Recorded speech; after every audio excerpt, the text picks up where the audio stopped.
Hi, I'm Natalie Benz, and in today's video I'm going to be telling you the true story about a man by the name of Carl Tanzler who couldn't leave his crush alone even after her death.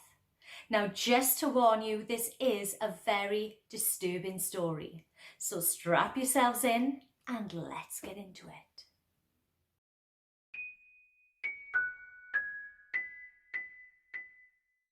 Carl Tanzler was born in Germany in 1877.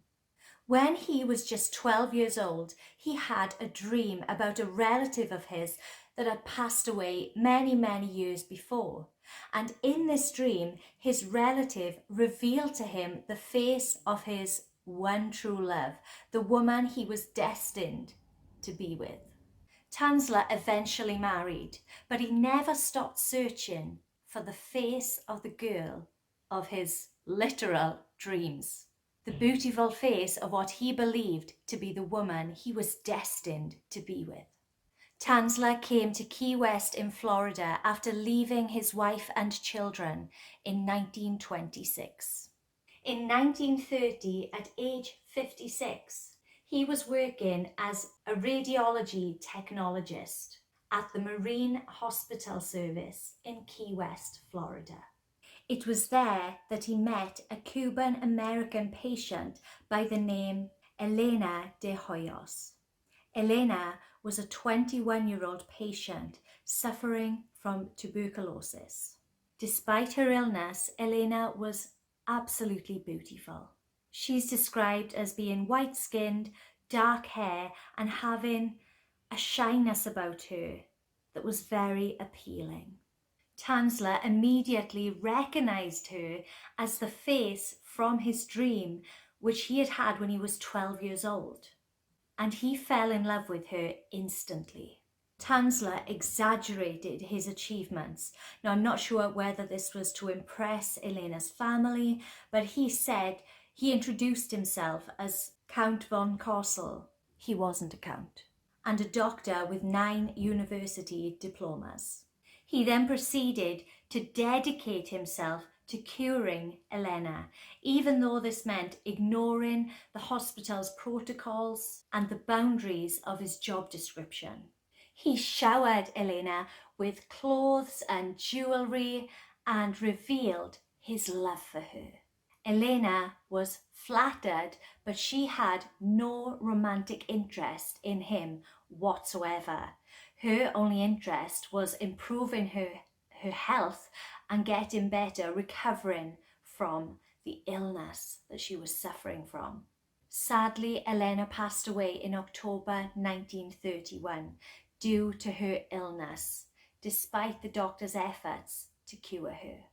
Tanzler paid for Elena's funeral, and he even paid for her internment into a stone mausoleum, in which he was the only one to have a key for it.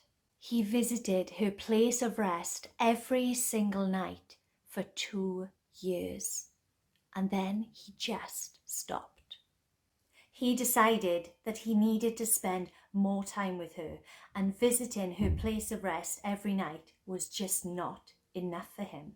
So this is where this one-sided love story should come to an end. But oh no, it gets weird and creepy and very disturbing. He transported Elena's decaying body to his own makeshift laboratory, and it was there that he mummified her body with plaster of Paris. He inserted wires into her body so that he could change her posture easily and it would stay in those positions. He covered her skin with mortician's wax. He also put glass eyes into her eye sockets. He also stuffed the inside of her body with rags. After completing this process, he felt that she was now ready to move in with him. So he brought her from his makeshift lab into his home, and it was there that he began a bizarre and creepy relationship with Elena's corpse. For the next several years, Karl Tanzler lived with Elena's body, her corpse, as if they were in a relationship or if they were married. So he would cook for her, he would sing for her, he would dance with her body, and he also slept beside her in bed for almost a decade. As the years went on, this became more and more difficult because, of course, Eleanor's body was decaying, it was decomposing more and more. It was becoming degraded further and further. But Tanzler used everything he could, from wires to prop her up, rags to stuff the empty cavities of her body. He continually applied wax to her face and used disinfectant on her body to keep the smell from the corpse from overpowering his apartment.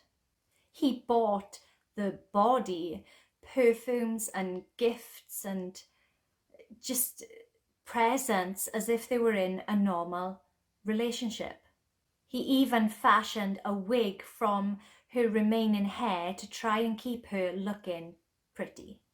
Now, Tanzler was regularly spotted buying things like women's clothes, women's perfume, these gifts and presents. So people began thinking that he was seeing someone. He was also seen dancing with a ladylike figure behind the closed curtains of his home. Now, when a young boy, one of his neighbours, spotted him dancing with what seemed to be a life-size doll, people got very suspicious. So rumours began, and these rumours were circulating that Tanzler had Elena's body in his house. These rumours eventually reached Elena's family, and his sister turned up at his house in 1940. Elena's sister had turned up to confront Karl Tanzler, and to her shock and horror, it turns out that he was in fact living with her dead sister. This is so messed up. She, of course, reported him to the police, and he was arrested. And after her sister's body had been removed from Tanzler's home, they discovered that not only had Tanzler rebuilt Elena's body so she was more doll than woman, he had also inserted a tube into her body. And I don't even want to say it, but I'm sure you can work out what that was for. That's just wrong. Tanzler was arrested immediately after it was discovered that he was living with a corpse. He was put on trial for wantonly and maliciously destroying a grave and removing a body without authorization. And this case became a local sensation. Now, surprisingly, the public felt sorry for him. That's right. Instead of disgust, many of them, not everyone, but many of them felt pity for him. And some of the local women thought the whole thing was romantic. Tanzler was cleared of all charges because the statute of limitations had long since passed for his crimes. After the trial, Karl Tanzler even asked if he could have her body back. He wanted the body returned to him, which of course he was denied. And to continue with this twisted tale, the authorities then decided to display Elena's body in a local funeral home for anybody that wanted to stop by to check it out. This didn't last long, and after a short while, Elena's body was buried in a cemetery, this time in an unmarked grave, so it could not be stolen again or tampered with. So what became of Karl Tanzler?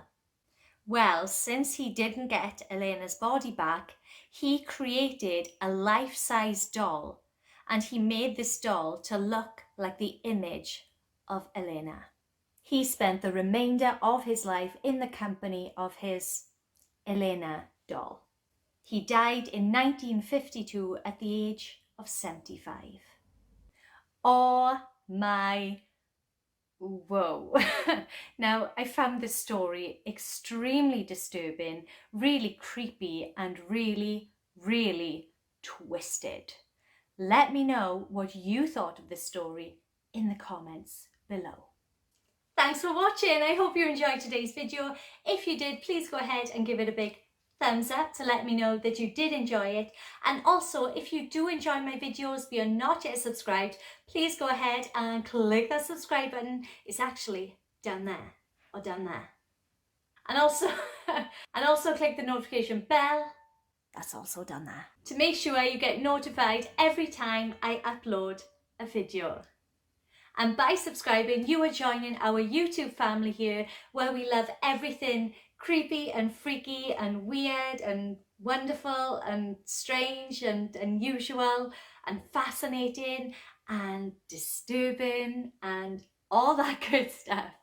So before I go and make my cup of tea, I just want to say I hope that you're all still staying safe, looking after yourselves, and I hope that you're all well. So I will see you in my next video.